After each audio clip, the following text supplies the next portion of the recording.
Welcome back to the Make a Baby podcast. I'm Carolina Sotomayor, your podcast host and fertility womb priestess.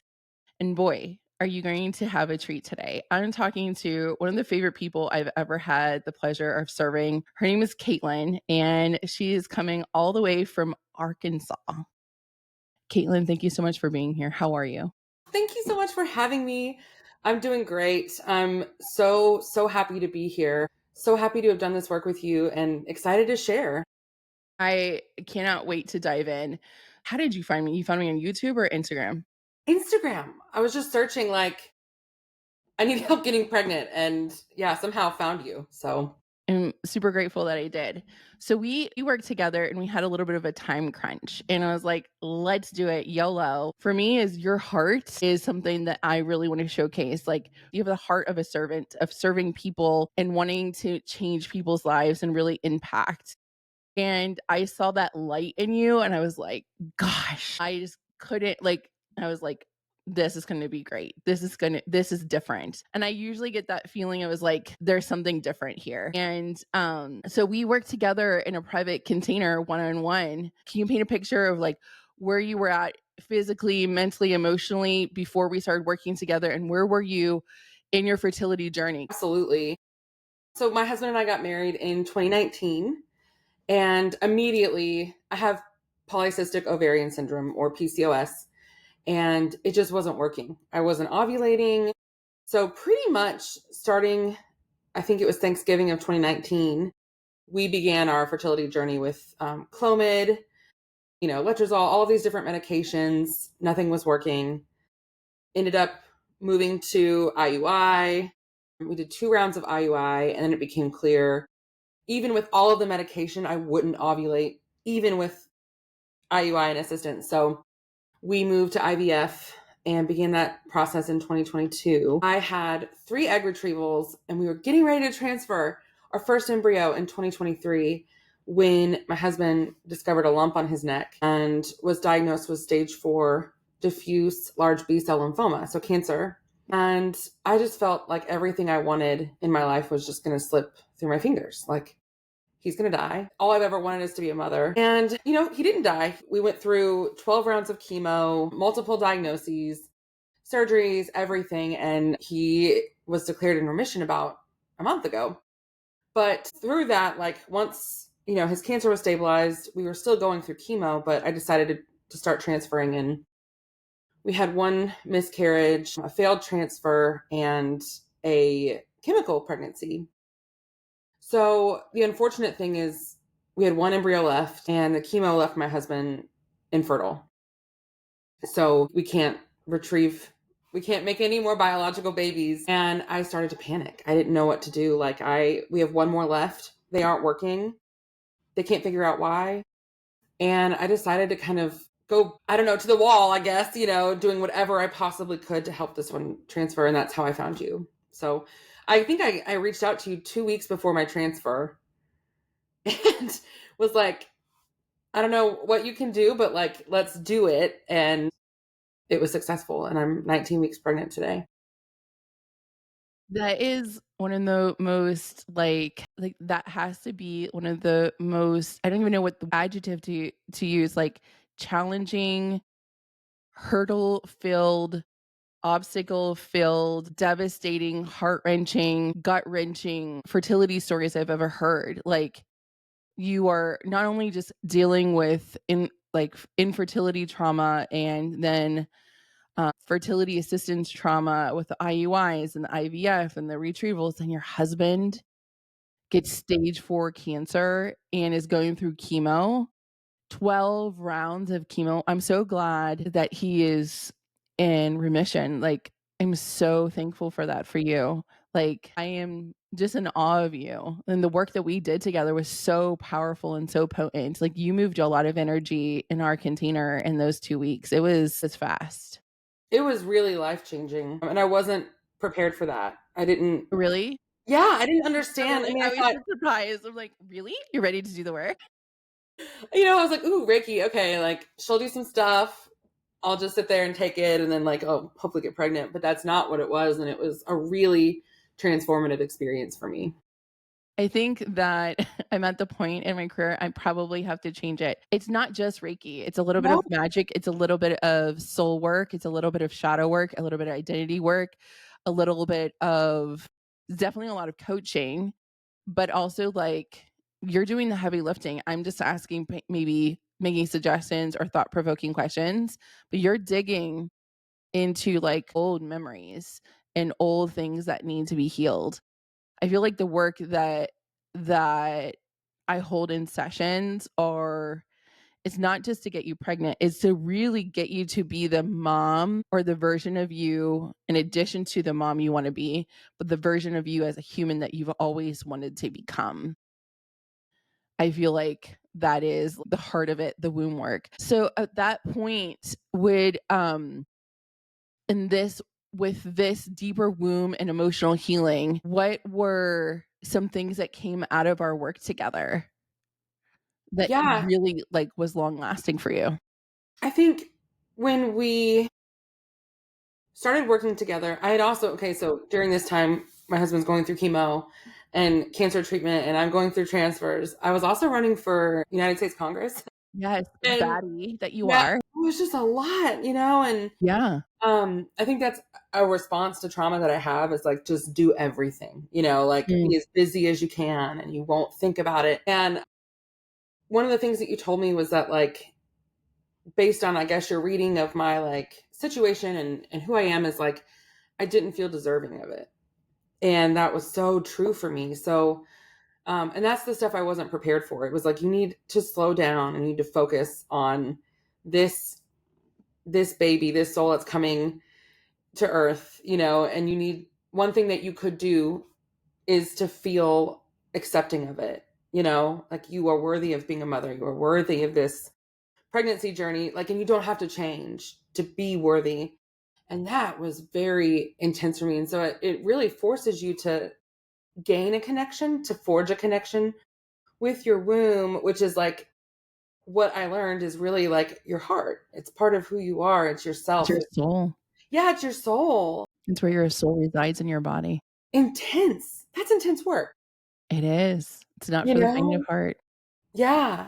It stopped me from being like, okay, you do whatever like woo woo fun stuff you do on me so I can get pregnant. And it's like, no, baby, like you have to own it too. And did. And I just did what you told me, like, like thought about what you told me to think about. And I cannot believe it. I'm sorry to say I can't believe it worked, but it did. No, Nothing else I was get it all the time. I get it nothing all else the did it. time. I get it all the time. It was I crazy. get it all the time. So, okay, so you've been through transfers before Reiki and now with the assistance and support of Reiki. Mhm. When you're going in for that last transfer, how is this? Did you feel different? Can you set the stage of like with the support in our container going up to it? Did you feel any different? Or like, was it like, how did you feel? Something was open that wasn't before. Mm, And it made me very mindful of the thoughts I had around it. And when I would have thoughts that were negative, or I'd get angry or sad or have emotions that are uncomfortable, I stopped trying to say like, you can't do that. You're trying to get pregnant. You're trying to have a baby. And I connected with her. It's a girl, and sort of was like, no, I'm still worthy of this. That was like the thing that I still think about now. If I have a moment where I get mad on the road, instead of being like, oh, she's not going to like that. She's going to go, I won't be pregnant anymore, or whatever ridiculous thought. It's like, no, you still deserve to be a mom. And this is part of the human experience, and I'm still worthy of it. So that was like kind of the thought that kept going through my head constantly as we worked together, but on transfer day after transfer day, I'm still worthy of being a mom. You also, something that you had talked to me about and taught me was to own that mom thing. So with my miscarriage, I bought like a necklace that said mama. When I found out I was pregnant, I bought this like girl mom bracelet, and I just didn't think I'd have a miscarriage. Like it happened. I got pregnant. So I talked to you about how I was like going to throw that stuff away. I was scared to wear it because it would mean I'd have another miscarriage. And something that you had talked to me about was that that's not true. You have to shift your framework. Like nothing can break the bond between you and your baby. Like wearing a necklace, you need to own that you deserve to be a mom and that you are a mom already. And so, yeah, those are the things that I still keep with me.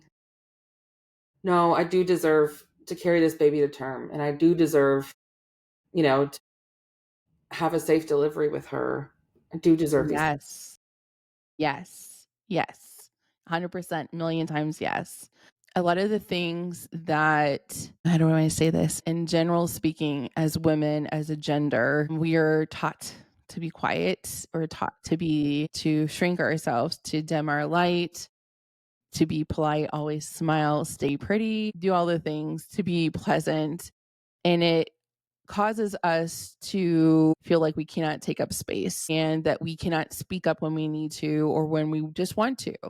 Or that, and then that constitutes internalization of that creates beliefs within us of we're not worthy of speaking up. We're not worthy of taking up space. We're not worthy of fill in the blank. And because that wound runs deep for so many women, I mean, for me, that has one of my life journeys from my dad is Mhm. worth stem deeply at the very beginning. If I had to trace where did I feel for the first time not worthy of something, it stemmed from my relationship with my father. And for me, is like that is we are worthy as humans just because we exist. You came out of the womb worthy of everything that's placed on your heart. You don't have to earn it. You don't have to prove it. You don't have to do more to feel like you've justified it. You're worthy of taking a nap. You're worthy of water. You're worthy of becoming a mom. You just by existing. And I think that's a hard concept because we have been drilled down with all these inherited beliefs from generations before us, from grandparents and parents, that napping's lazy or hard work is the way to go. And for me, when we're working in the fertility space and in women who have to take on a masculine hat in any industry that they have to go into, that worthiness just is rampant. So it's really a common thing, a common thread that I need to speak to when I'm working with clients. So that, you're worthy of becoming a mom. And they're so difficult sometimes for because there's so much evidence of we're told your body is broken, your body's not working, your Oh my womb is gosh. not so much evidence of saying, well, if my body did work, I would be worthy of having a baby. Like because I'm getting punished because my body is not working, that means I'm not worthy of being a mom. There's just so much tangible evidence in the 3D world to that is really hard to combat. So I would for anyone that's listening and you're wanting to get pregnant, I really want you to look, I call it identity work. What are the things that or you can call it shadow work. What are the beliefs that you have around worth and getting pregnant? What are the words you're using to describe it? And because you are worthy of becoming a mom. If it's on your heart and it's something that you've wanted for a long time, don't ignore that. Yeah. I would totally agree with that. And I think, I mean, so my job is I'm a licensed clinical social worker. So I practice therapy and I like to follow science, and I evidence-based do too. practice. And of course, and I think for people that might be questioning, if this is something that they want to participate in as part of their fertility journey, I think something that also shocked me, like that worthiness piece is so important. But this experience is also so complementary to therapy. It's That's how I survived complementary. postpartum. Yes. I mean, It's exactly why I'm here. It's because I did Reiki and I did spiritual work alongside talk therapy. They Mhm. cannot, one doesn't replace the other. And like Reiki or this emotional spiritual support does not replace IVF or IUI. I think No, it's a good marriage for something like it's a good marriage for whatever you're already doing with your doctors. 100% agree. I appreciated that too. Like that feeling of, you're very well versed in these therapeutic topics, shadow work, worthiness work, inner child work. And it's reparative and it's restorative. And yeah, I just that's what really got me too, is it complemented the work I was already doing with my therapist, but explained it to me in a different way. So that's something I think about now too, is like if when I'm not calm, it's okay to not be calm. But if I Yeah. can if I can think about feeling calm, it's easier for the energy to move around your body, and it's easier for, for you to move about your day and feel more aligned, like both can be true. I don't know. I appreciated that too about our work together. I recently have gotten really comfortable with being angry. So good for you. And I was reading this book, The Circle of Stones, and it was like it's like a poem book. And it talks about what if you had a place to go to where you were received and supported and you could get angry and there was other women to receive your anger. What if you had a place to go, but like, and eventually it explains like women now are told not to be angry and angry is a negative thing and there's nowhere for women to feel angry and there's nowhere for women to put their anger or for it to be received. In my experience, if you're an angry person, then you're a total bitch. And for me is like I have now given myself permission the past 2 months to get angry. And now I think I'm at the tail end of it. But I had this rage in me I did not know. And I had someone tell me I am in this womb mentorship and I'm the mentee. And she said, I was like, what if I could become not reactive? What if like is that possible? Can someone get to the point of not being angry or have a reaction? Like, people talk about that, not being reactive. And she said, but what about being human? What about being human? And she goes, you are being human. And there is a lesson in your emotions. You're not your emotions, but there is a lesson in your anger. There is a lesson that you have not mastered yet. And if you become non reactive or you become numb, you're missing the lesson, you're missing the growth, and you're not going to get to your final destination. And for me, that changed everything. It was such a simple thing. And I think what I love about your story is that you and I talked about a little bit before here was you are such a healer yourself. You're a therapist, a social worker. You're such a baddie, for for um for Congress and you just from our private sessions how much you've endured when you were a young person and how much you overcame in your personal life. I think people forget that in our humanness, like maybe in our inner circle or our community or our support people, that just because our human selves are strong or we've overcome so much that we don't have to check in so much or that we've healed and she's got it. And I think that like just because people who are highly capable, highly functioning, they still hurt and they still struggle and they can still, I mean, I think from the outside looking in, a lot of people could be like, well, how hard? Like, I think when people like yourself, because I relate to you so much, highly functioning, highly capable in their fertility, some people outside looking in might be like, it's not that hard, or they may not see all of your pain because you've gotten this way because you've endured and overcome a lot of it by yourself.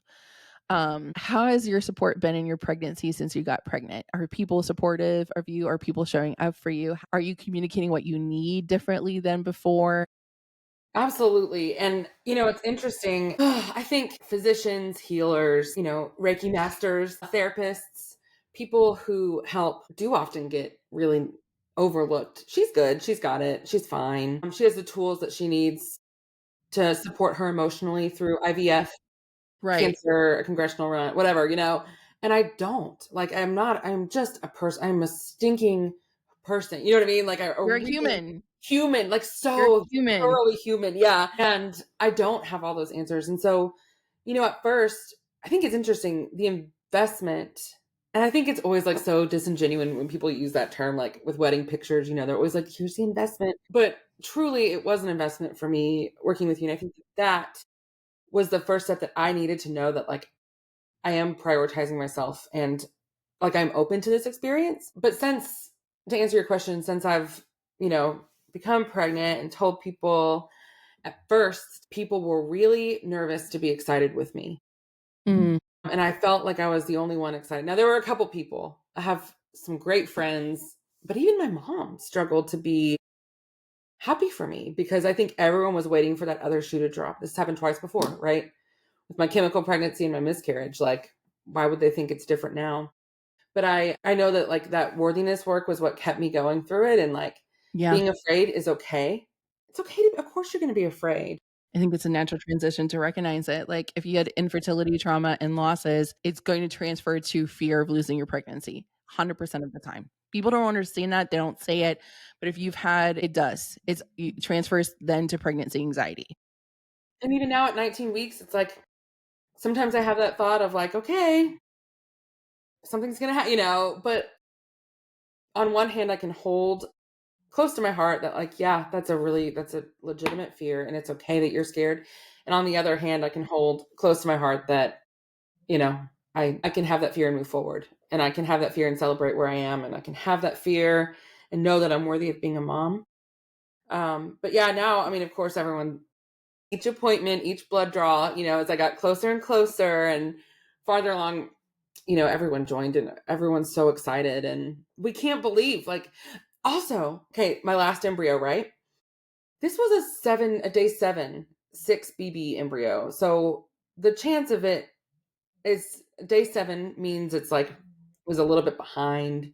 She was a little bit lagging. They want to see like a day 4, 5, 6 is like usually the end. So my doctor, when she transferred this embryo, explained to me that it was like 30% chance, whereas normally it might be up to 60%. So why this? It's just And crazy. Like, also, didn't they move the date? yeah, they moved the date. And I Yeah, they moved called the tears date. You for were freaking out not about a it. happy camper about that. No, I They was so moved your scared. transfer date, but I think it worked out better because it gave us more time to work on things. Yes. Yeah. Yes. It all just kind of fell into place and like So the she's doctor here. said 30% chance that she would implant, and here she is. I know. A less chance than any of the other ones that didn't work. And she's here. And she's like perfect. She just keeps passing every test. I saw her face on ultrasound the other day. Like, yeah, like she's a person. Still her face. I don't want you to tell me, but did you find a name? Are you still searching for a We're name? still searching. It'll come. You'll just We have know. a 10-hour road trip tomorrow. We're going up to Mayo Clinic for a checkup for my husband. So like we're bringing our baby name book and we're going to nail it down. Gosh. Where is the Mayo Clinic? Rochester, Minnesota. Wait a minute, you're gonna pass through here, aren't you? Close to you. Iowa. We go up like Missouri, We Iowa. go through Iowa. Yeah. Yeah. For anyone who's knowing, she's coming from Arkansas, I'm in Nebraska, and be like, Yes. "I'll wave to you. Yes. I'll Wait, wave to you from hard to be I-80." with. I love it. So yeah, we're searching, but it's Maybe you have safe travels and you have good reports and everything with his checkout. I feel so good about it. Like I feel really good about it. I'm so proud of you. So with this, is there any of the work that we did together that has transformed any of relationships with your mom and your siblings and your partner? Is there anything that transpired post our work together? Because you shifted a lot and you released a lot during that time. Like, we did inner child work, we worked on a father wound, worked on a mother wound, we worked on inner child emotional safety, so many things, which I think is a true testament. I really It's hard to put into words, but when a person is ready to do the work and they're ready to let stuff go, it is very visible. It's very evident. And you were that. You were like, I'm ready to get this done. I'm ready to prepare. I'm ready to release whatever shit I need like, you were let's go. You were, let's go as hard and fast or Mhm. whatever. And I love that about you because I'm very aggressive and most I things loved that it. we do, and you matched the energy, and I was like, "This is my girl. I can Let's do this." And you made me, like, even more motivated to go deeper. And we did it. We did. Was there anything that from the work that we did that transformed your relationship with your people around you?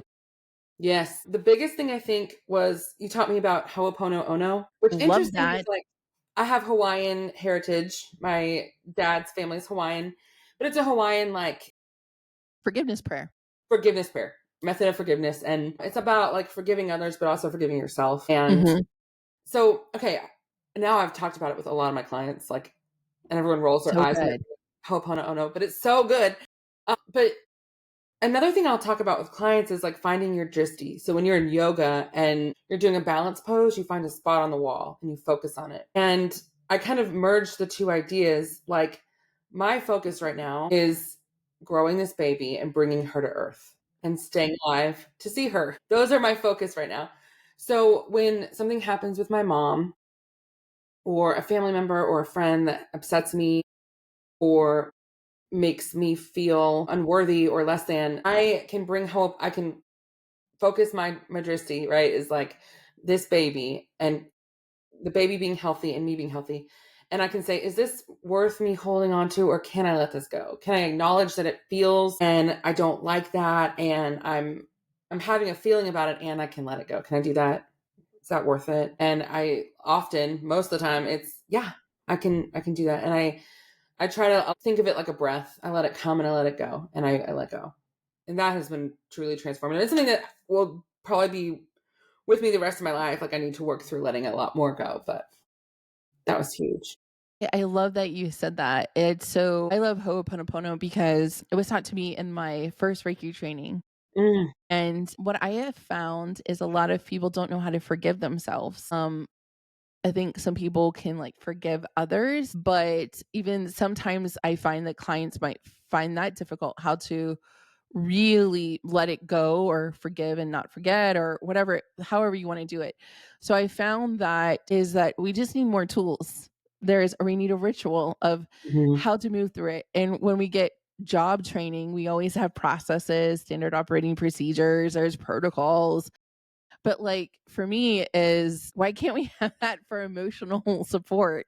So when I first saw and I used to work in pharmaceuticals, so pharmaceutical manufacturing to be more specifically. So standard operating procedures, FDA and USDA regulations were like I was very regimented. So, like, I was like my masculine side of me is like, "Oh, you just gave me a procedure." Yes. You just motherfucking gave me a procedure. Yes. So Ho'oponopono is a phrase of four four phrases. You say the phrases and then you breathe after you say them. And as you move through them, you're supposed to say it 10 to 12 times. And as you say the phrases, then you tend to release. You could cry, you could shake, well, some people I shake usually because I'm crying. But you could but it's a great way to if you don't know how to forgive to start because things will shift within you and it will shift out of you with the breath work. So it's I'm sorry, please forgive me, thank you, I love you. Then you do your breath and you say that over and over. If you're interested, I'll link it in the show notes. I have a recording of this that you can listen to. Um, I think it's $11. I'll put it in the link below. But with that, it is super you don't have to think about it. You can just set the intention of I'm going to forgive myself. And you don't even need to say what it is purposely for. It will just move through you. And I love it's like 10, 12 times breath, say the words, got it. Let's see what happens. YOLO. I'm going to fuck around with this and find out. Mhm. Yep. Yep. And honestly, it was amazing. And I've used it in so many ways. So I think it's really if you don't know how to forgive yourself, try it. It's really truly amazing. So, okay, so you've shared so much. Now, do you remember a moment during our work when you felt like you just got cracked open and you're like, I realized I can't do what I was doing before and then you were just like, I surrender. Yeah. And you were leading me through a meditation. And I remember like when I say excuse the terminology, but I went like balls to the wall. I went balls to the wall, trying everything that anyone told me that I could do to get pregnant this time.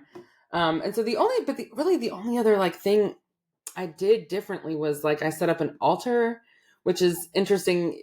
Like I'm not really normally would do that. I didn't know what an altar was, but someone said you just kind of set up an area with an intention. It And was so beautiful. it And was well maintained beautiful. too. It was really beautiful. You had me like, I didn't know that that was not a thing you normally did, like, it was well put together. Thank you.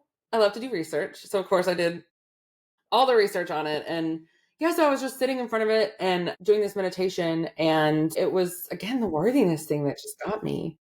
And it made me realize how systemic, I guess, like a system of roots. Like if you, we talk about this in EMDR therapy sometimes, like if this is the trunk and these are the roots, right? Like the trunk might be infertility. Like this is what I'm struggling with. And there are just roots of issues that go into it and feed it and come from it. And I think the worthiness piece was such a huge root system that I had no idea that was like feeding for me.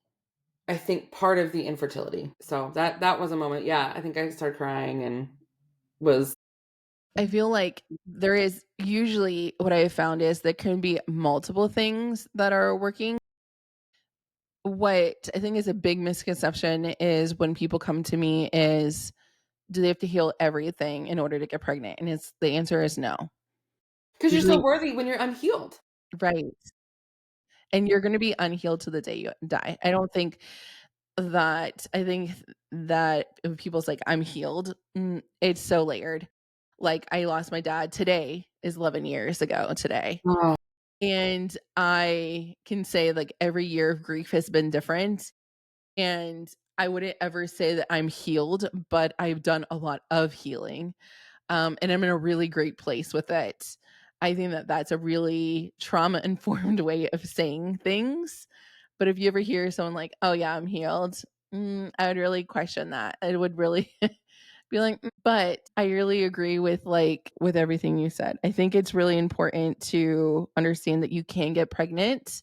There usually is just one thing I've found that is blocking, and it's very evident, like, your worthiness was the thing that was like, "This is what you needed in this moment," you know? yeah. In that moment. I think that when we do back to back or when we do a lot of fertility treatments, it's also really important to honor the losses that you've had. And I love that you had an altar where you created space in your home for Mhm. this to be your normal, where you were healing was your normal, where creating space for even if you didn't know exactly how it was going to unfold, or because you had that altar before me, Mhm. is like you were creating space, and that shows me that you are using your intuition. And that also means that if you were already doing that, your spirit baby was already talking to you. Yeah, I mean, I can so see that. Because the amount of things and candles that you had already had on your altar way before we even, like, did a contract or started working together or I took payment was like, "She's on it." So, like, that's the difference, like, that I was like, "She's ready. I She's was ready." so She was ready. yeah.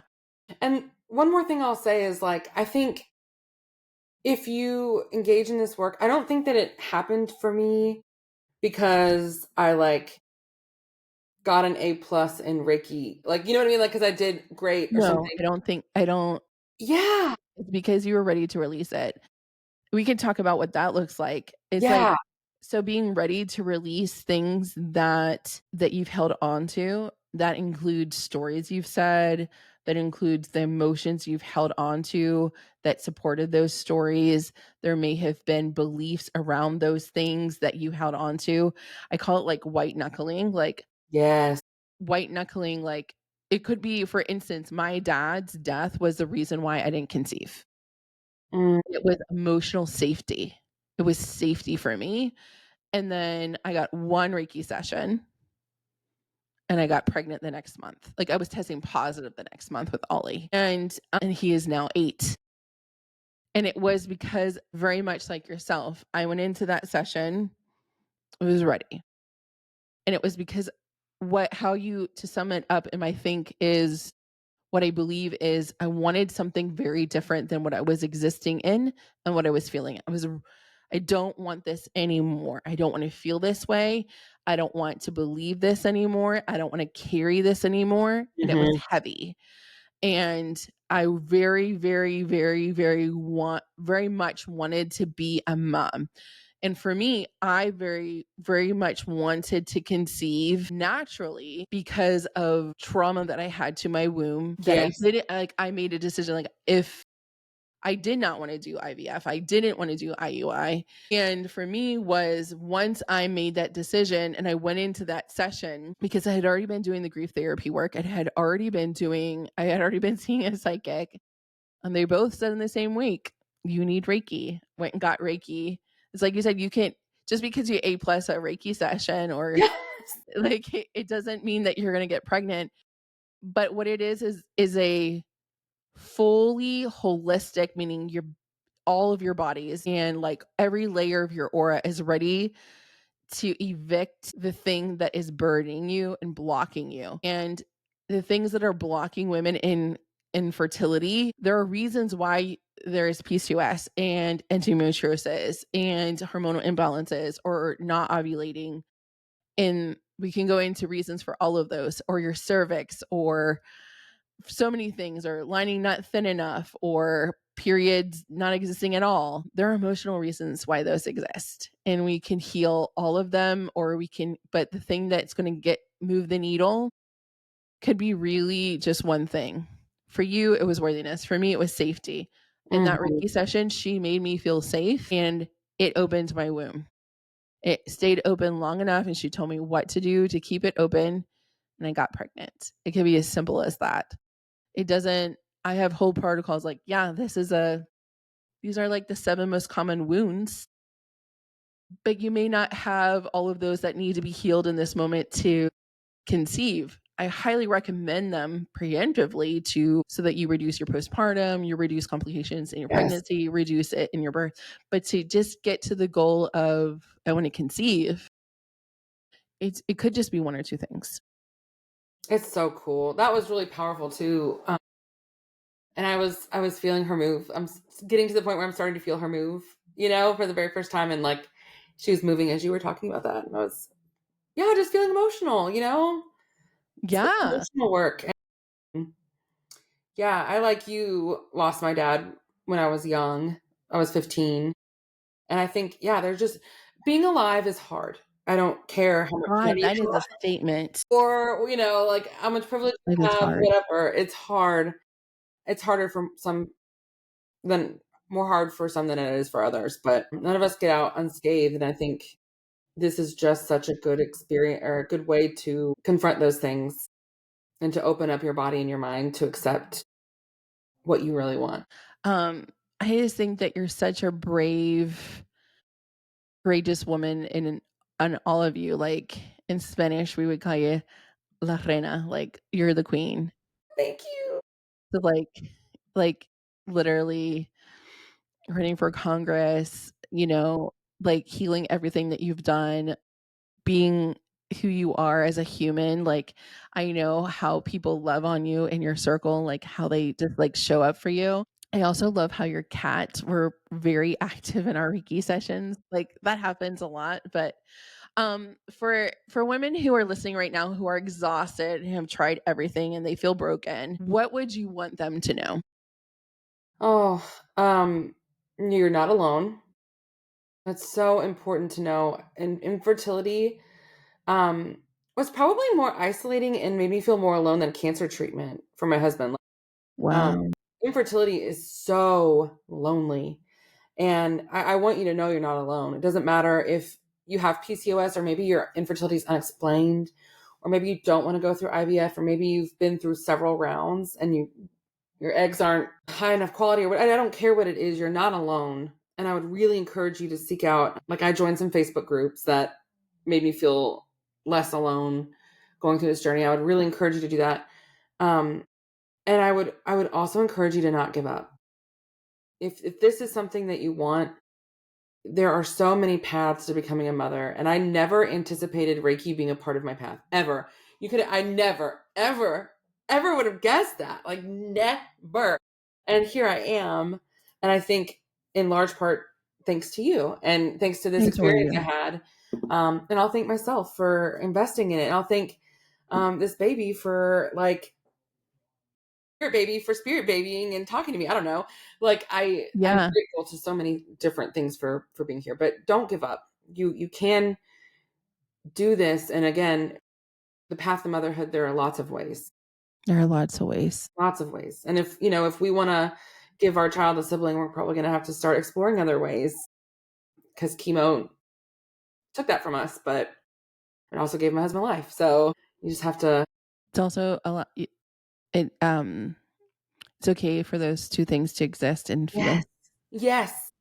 It's Yeah. What okay are to you going to grieve what chemo took from you and what it gave you. hmm Yeah.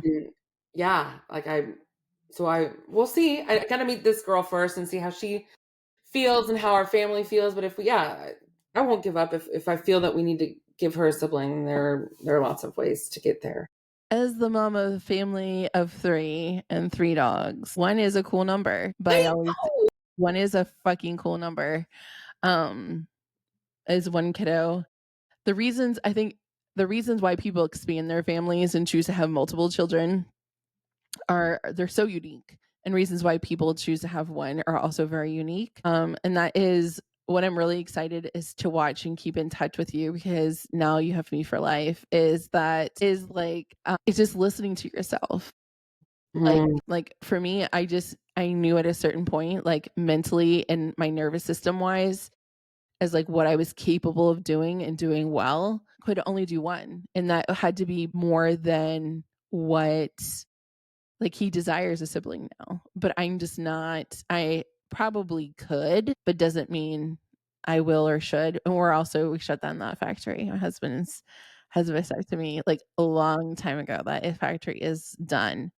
But for ways that you wanna expand your family and the reasons why is always follow your intuition and Mhm. have multiple conversations about it, like, and feel it, like, over time, like, have the conversations, check in with your spouse. Do you still feel like that's a solid answer? Do you still feel like check in with yourself and do it in different environments. I get that question often, especially with people who've conceived baby number 1. It's like, is my womb ready for number 2? Whether you are going to whatever way you're gonna do that, surrogate or adoption or whatever Mhm. it may be, you have enough insight, enough power just knowing you that you could get the answers without me. But do the check-in with yourself. Like, it's really important because life changes and life like things I wanted a year ago are not what I wanted now or but like anything that's really important. I have friends that have 1 kid as well and have a best friend that has 5. And I love every person's reasons for why they wanted to continue to expand their family or why they didn't or they stopped at 3. Just keep My advice to you is to just keep doing what you're doing. You're doing it the right way, which is feeling it and then using discernment and Mhm. talking to your spouse and making like that's the right way. The right way is not 3 babies or 2. The right way is what's aligned for you and Yes. what you energetically are feeling like, yes, in my soul, in my womb, this is like conviction. I would always say that that type of decision making when I'm like, I feel this, I 100% believe that that will lead you always to the greatest outcomes. Then, should I do this? My friend said this. I did committee. I was like, no, Yeah. what is the conviction that you have? Yeah. And I see that in you so much. That's all a part of that soul work. And knowing I'll bring it back to the worthiness again, knowing that I'm worthy and good enough to make that decision. You make great decisions. I'm worthy of that. Yeah. Yeah. Yeah, these are I recently went 2 weeks ago. I went to on my first girls trip to Miami and I went home. And a lot of it had to do with today, had to do with preparing and searching for something. I was really deep in my grief for my dad and was the stories that we tell ourselves around our wounds. And my grief was, I'm hurting this year. This is so painful, but I wasn't sure what was coming up. And for me, it was my abandonment wound. It was like, I am alone, or you left, or I'm abandoned, like that. And I was kind of like thinking, if I went back, I know he's dead. Magically, he would be there. I don't know why Mhm. but it was the story that was playing in my head. So I went and saw my high school best friend and I stayed in her house and she was kid free that week and I was kid free. I was like, let's go. And she drove me down my old street. House is so different. Like it's a completely different house. The tree is gone. There's a fence now, like a very tall fence. And I saw my neighbors' houses. They look different. And I was like, I looked at her and I was like, she was so shocked at the words. I was like, he's not here. And she goes, of course, Carolina, he's not here. I was like, no, but he's really not here. You And could she feel it goes, too. and I was like, he's not here. And then I just got chills and I said, she goes, are you okay? I was like, yeah. And it was just like a reconciliation of like the story that was in my head. And I realized it was wrong. And looking at the reality of like life kept going, life kept changing, society was still happening. Life with the people that moved in did the things and the house looks beautiful. I'm happy for them. And then we went past our old high school and I was like, I'm not here either. I was kind of living like this year, all these things came up for me. And it's really important to like understand that like what are the stories that we're telling ourselves and like where are those coming from? And I felt like almost like I had like a hand around my neck. And in this moment, like just very quickly, because my house and the high school were very close to each other, I felt like it like fell away and like my throat was much freer. It was very energetically like someone had cut a noose off of my neck. Oh, It's so interesting. Like, so sometimes healing is not just with energetics, like energy healing, because I've done a lot of Reiki around this. Sometimes like healing can happen in an instant and it really changes everything. So, what we say to ourselves and our emotions and where do they come from? Start asking yourself, like, what is it that I need in this moment? Do I need love? Do I need acceptance? Do I need safety?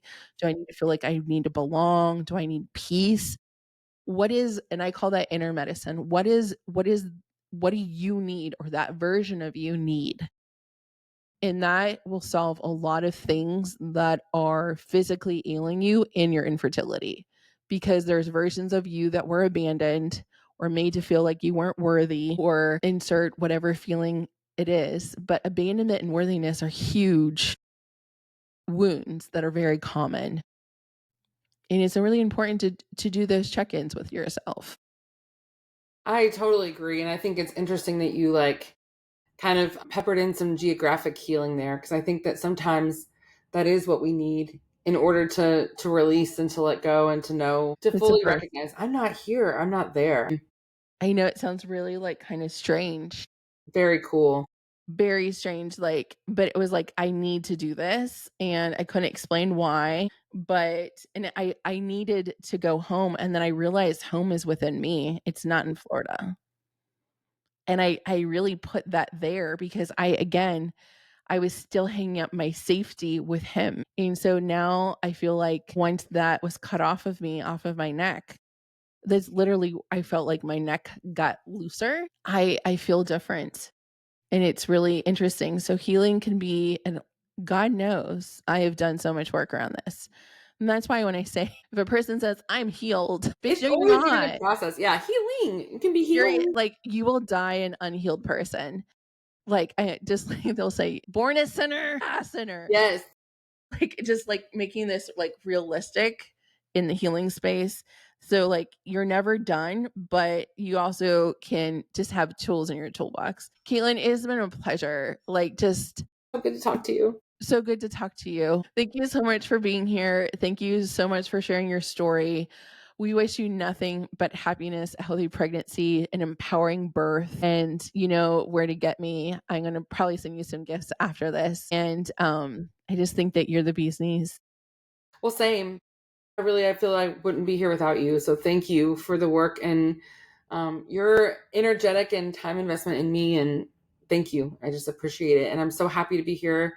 Um, and to those listening, thank you for hearing my story. I know that you're going to impact so many. For those who are listening, don't forget to give me a follow on Instagram.